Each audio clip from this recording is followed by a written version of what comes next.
Good morning again, folks. The 7th of February. This is my third presentation today. This is going to be number 108. Very significant number. This is part 2 of Barak in the Bible. And I separate this from the initial one because you need to understand that Barak is the Lord's instrument, that he uses his Barak against his enemies, against those who hate him. So you need to understand he's got a function. He has a place, and the place is in judgment against us. And maybe to help us clean up our act so we don't go completely over the edge and we don't get completely destroyed. Then again, he set it up so they can completely destroy us at this point, folks. That's how vulnerable we are. So, the section in the Bible, I had to look for this a little bit. I'm not a New Testament guy. So we're looking at Luke, and we have to read a few verses because the interesting thing about this is that this is the red letter version. This is the old NIV study Bible with red letters for any of the words that Yahshua, the Messiah, said, who you'd like to call Jesus Christ, okay? And verse 18 is the critical verse. But the interesting thing is the method of conveyance is important here. Why? Because when you break a rule, so to speak, then you're emphasizing something. And so you do that in music. When you use parallel fifths, for instance, you can't do it unless you're modulating or something like that, because otherwise you lose one of the voices. But when you break the path of thought in the Bible, it's to get a point across sometimes. So this is important because this is interjected here, and it stands right out because you look at, what the heck is he talking about? He's talking about this, then he mentions that, then he goes back to this again. So that's what Yahshua does here for us. He sets this thing out so we will see it. It will catch our eye. Our eye will be drawn to it because it doesn't fit the passage. Not quite. It's not quite in context. Why? He wants us to pay attention. He wants us to catch this. So 10 Luke, I'm going to start in the apostles came back after he sent them out.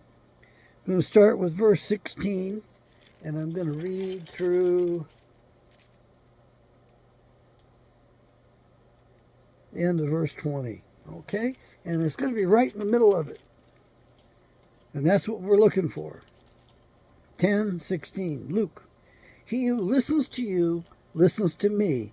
He who rejects you rejects me. But he who rejects him who sent me. The 72 returned with joy and said, Lord, even the demons submit to us in your name. He replied, I saw Satan fall like lightning from heaven.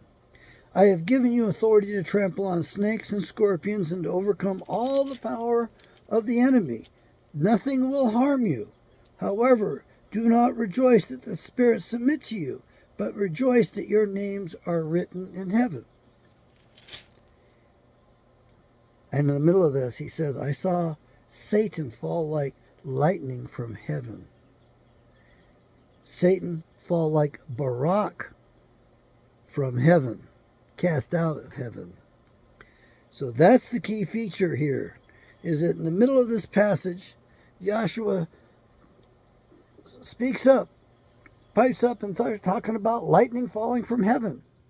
These guys are going out witnessing to people and using his name, and they're given some power and authority. And here he brings in the enemy, interjects it right into the middle of everything.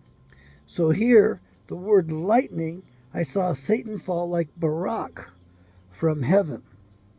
That's the key feature here. So this is another place of the name Barak in the Bible. And in this place, it's not mentioned as an instrument in Yahweh's hands, as a sword in Yahweh's hands. Now we'll go to our modern version, modern English version. Again, only we're going to do the proper name version. So I will read the passage again from 16 through 20 and 18.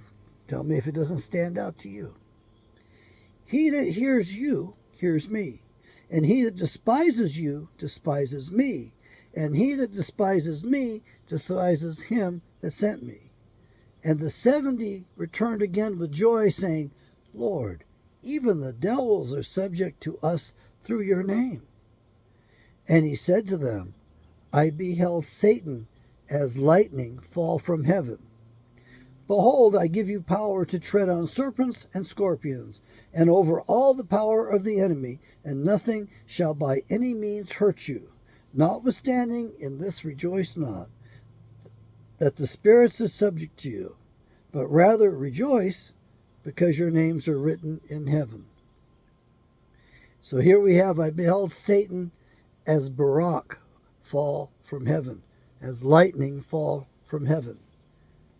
That's quite a name for a general, and that's the general who worked under Deborah. That's what his name was. Hey, General Lightning, if you will.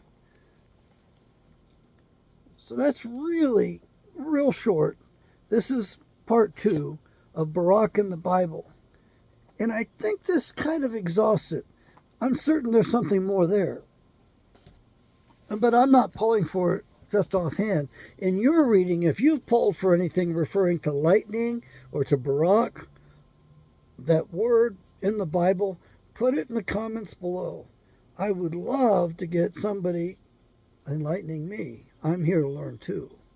Okay, you enjoy your day, and remember, we have been warned in the scriptures about what's going on right now and what's coming down. We are in the 3rd presidential term of Barack Hussein Obama, and he will have a 4th term, and I'm looking forward to it. You, on the other hand, need to join me. You need to become friends with Yahweh. You need to abide by the covenant terms that our ancestors agreed to at Mount Sinai a long time ago. Yahweh bless. May you bless Yahweh. May Yahweh restore our republic and make America America again. Yahweh bless.